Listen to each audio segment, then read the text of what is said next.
Morning বন্ধুরা, কেমন আছেন সবাই? মাম্পি ঘরকন্যা ব্লগে সবাইকে জানাই আরও একবার অনেক অনেক স্বাগত। ঘড়িতে এখন 7টা বাজে। আমার সকালে স্নান পুজো হয়ে গেছে। আজকে আর খুব সকাল থেকে ভিডিওটা শুরু করিনি, আজকে সকাল 7টার থেকে ভিডিওটা শুরু করলাম। এদিকে চিয়া সিডের জলটা ভিজিয়ে রেখেছিলাম রাতে, আর ছোলা। তো বাবু আর সোনাকে একটু ছোলা দিলাম, ওরা খেয়ে পড়তে বসলো। আর ওদিকে আমি চিয়া সিডের জলটা রেখে দিয়েছি, একটু উষ্ণ গরম জল করব, দিয়ে তারপরে খাবো। আর আজকে সকালবেলায় সুকান্ত পাউরুটি আর 4টে ডিম নিয়ে এসেছে। আজকেও ডিম টোস্ট বানিয়ে দিতে হবে। দুদিন ধরে খুব ভালো লেগেছে, সেই জন্য প্রত্যেক দিনই এখন বলছে যে ডিম টোস্ট বানিয়ে দেবা। কিন্তু প্রতিদিন তো ডিম টোস্ট খাওয়া ভালো না, ওই মাঝে মাঝে দিই। তো যাই হোক, দুদিন ভালো লাগবে, 3 দিনের দিন আবার বলবে যে খাবো না। একরকম খাবার প্রত্যেক দিন খেতে একদমই ভালো লাগে না। তো যতক্ষণ না মুখের স্বাদটা না পাল্টাচ্ছে ততক্ষণ খাবে। তো যাই হোক, এদিকে আমি চিয়া সিডের জলটা খেয়ে নিচ্ছি, আর এদিকে ডিম টোস্টটা বানিয়ে নিই, কেননা সুকান্ত আবার কাজে যাবে। তো ওকে একটু ডিম টোস্ট আর চা করে দেবো, ও খেয়ে কাজে বেরিয়ে যাবে। আর বাবু আর সোনা ওদিকে পড়তে বসেছে, ওদের পড়াতে চলে এসেছে, ওদেরকে এক ফাঁকে ডেকে খেতে দিয়ে দেবো। কেননা ওই সকালবেলায় না আজকে ডিম টোস্ট হবে দেখে কিচ্ছু খায়নি। আর খুব সকালে না এইসব তেলে ভাজা জিনিস খাওয়া একদমই ভালো না, কিন্তু এই যে মাঝে মাঝে হয়ে যায়। একটু ডিম সিদ্ধ আর বলেছিলাম যে একটু পাউরুটি খাও, কিন্তু বললো না ডিম টোস্টই খাবো। আর এই রুটিগুলোতে ভালো ডিম টোস্ট বানানো যায় না, গোল রুটি যেহেতু, সেই জন্য কেমন একটা হয়, তো মনের মতো করে বানানো হয় না। তো যাই হোক, যেটা পাওয়া যায় সেটা দিয়েই তো এখন বানাতে হবে। আর সকালবেলায় এত তেলের জিনিস না খাওয়া একদমই ঠিক না, কিন্তু কি করব, মাঝে সাঝে হয়েই যায়। সেই জন্য সুকান্তকে দিলাম, ও খেয়ে কাজে বেরিয়ে গেল। ও একটা খেয়েছিল আর আমি একটা খেয়েছিলাম। তো খেয়ে আমিও আমার কাজে লেগে পড়েছি, আর বাবুসোনাকেও খেতে দিয়ে দিয়েছিলাম। ওরা খেয়ে আবারও পড়তে বসেছে।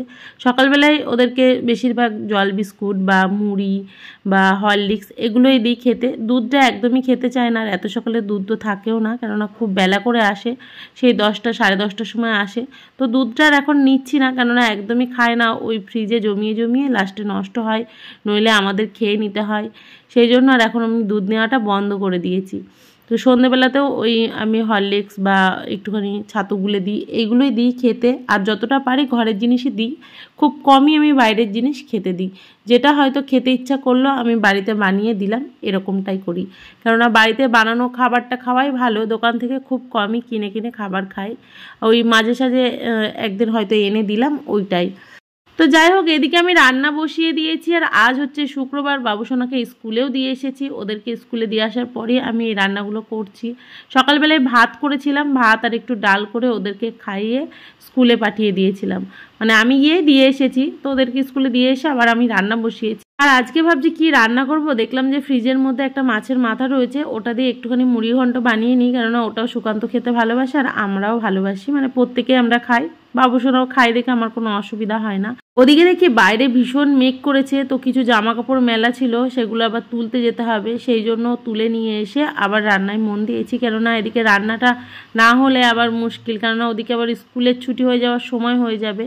আর এই করতে করতে মুষলধারে বৃষ্টিও শুরু হয়েছে, আর অন্ধকার হয়ে গেছে, কেননা কারেন্ট চলে গিয়েছিল, ভীষণ অন্ধকার হয়ে গেছিলো। সেই জন্য আর বাকি ভিডিওটা শ্যুট করতে পারিনি। এই দেখুন কারেন্ট চলে গেছে। ফোনের যে ফ্ল্যাশ আলোটা সেটা দিয়ে এইটুকু ভিডিও করেছি, তারপরে আর করা হয়নি। এত মানে বৃষ্টি হচ্ছিল, ভীষণ বৃষ্টি হয়েছে। আর এদিকে পুরো ঘর আমার ভিজে গিয়েছে, দেখুন জলে জলময় হয়ে গেছে। আর এখানে একটা তিরপল দেওয়া ছিল, সেটাও একদম ছিঁড়ে গেছে। এটা অনেক দিন হয়ে গেছে সেই জন্য। আর এখানে আমাদের জানলাটা করা হয়নি, কেননা সেই সময় আমরা করতে পারিনি, তো আস্তে আস্তে করব ভেবেছি। তো এখন তো আর হবে না, কিছুদিন যাক তারপরে করব। তো কারেন্ট তো চলে এসেছে, তো আপনাদেরকে একটু দেখিয়ে দিচ্ছি যে কত দূর হলো তরকারিটা। আর এত জোরে হাওয়া হচ্ছিল, মানে ফুল গাছের টব যেগুলো ছিল বাইরে, সমস্ত টবগুলো পড়ে গেছিলো, সব ভেঙে গেছে, পড়ে গেছে। সেগুলো আর আপনাদেরকে দেখায়নি, তারপরে আর কোনো ভিডিও করিনি। ঘর দোর পরিষ্কার করে নিয়ে বাবু আর সোনাকে ভিজে ভিজে স্কুল থেকে নিয়ে এসেছি, কেননা সারাদিনই প্রায় বৃষ্টি হয়েছে। তো এখন সন্ধেবাতি দিয়েছি, দিয়ে এখন একটুখানি বেরোবো বলতে এখন বৃষ্টিটা পড়ছে না। সেই জন্য যাবো একটু বাজারে বাজার করতে, কেননা ঘরে একদমই সমস্ত কিছু বারণ, তো সেই জন্য আনতে যাব। তো এদিকে আমি আজ এই মাসের যে লিস্টটা সেটা বানিয়ে নিয়েছি আজকে, তো ওটাই আনতে যাব। তো এদিকে ফোনে ছবি তুলে নিয়েছি কি কি আনতে হবে আর কি কি ঘরে রয়েছে। তো সেই জন্য সুকান্ত, আমি আর বাবুসোনা বেরিয়ে পড়েছি। এখন যেহেতু বৃষ্টি পড়ছে না, সেই জন্য বললাম যে চলো, এখন বৃষ্টি তো পড়ছে না, কেননা কাল সকালে উঠে মশলাপাতি এগুলো লাগবে, একদমই প্রায় বাড়ন্ত হয়ে এসেছে। কাল না লাগলেও পরশুদিন থেকে তো লাগবেই। তো চলো যাই নিয়ে আসি। আর হাতে টাকা থাকলে কি হয় বলুন তো, এদিক ওদিকে খরচা করে ফেলি। সেই জন্য ভাবি কি যেটা আগে আমার খুব দরকার সেই কাজটা আগে সেরে নিই।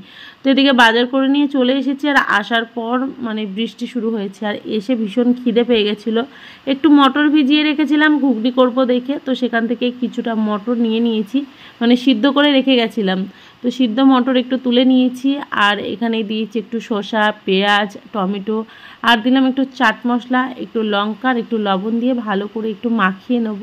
আর খেতে দুর্দান্ত হয়েছিল জানেন তো, বেশ ভালো লাগে এরকম করে খেলে না সন্ধ্যাবেলায়, বেশ পেটটাও ভরে আর বেশ হেলদি খাবারও হয়। তো সবাই মিলে আমরা একটু একটু করে খেয়েছি, কেননা ঘুগনি করবো দেখে বেশি মটন নিইনি, মানে অল্পই নিয়েছি।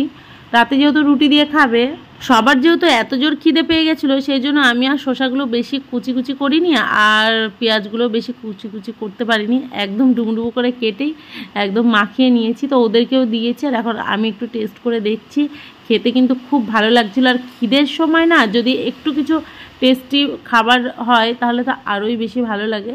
তো যাই হোক, ওদিকে খেয়ে নিয়েছি, খাওয়ার পর এদিকে রান্না বসিয়ে দিয়েছি। ওই যে ঘুগনি করব বলেছিলাম, সেই জন্য একটুখানি মশলা পেস্ট করে নিয়েছি, আদা, জিরে, লঙ্কা, একটু পেঁয়াজ আর রসুন দিয়ে ভালো করে পেস্ট করে নিয়ে এখন কড়াইতে দিয়ে দিলাম। অত তামঝাম করব না, কেননা অনেকটাই দেরি হয়ে গেছে। আর এখন দেখুন এই তিরপলটা কিনে নিয়ে আসার পর এখন সুকান্ত এটা লাগিয়ে দিচ্ছে, কেননা রাতে বৃষ্টি হচ্ছে, তখনও বৃষ্টি হচ্ছিল, তো ওটা লাগিয়ে দিল সুকান্ত। আর আমি যখন এডিটিং করছি তখন মুষলধারে বৃষ্টি হচ্ছে জানেন তো, তো একটু ব্যাকগ্রাউন্ডে আওয়াজ আসবে, তো ওগুলোকে একটু ইগনোর করবেন। রাতের রুটি আর এখানে ঘুগনি করে নিয়েছি, আর ঘুগনিটা খুব টেস্টি হয়েছিল খেতে, খুব তাড়াতাড়ি করেছিলাম আর খেতেও খুব ভালো হয়েছিল।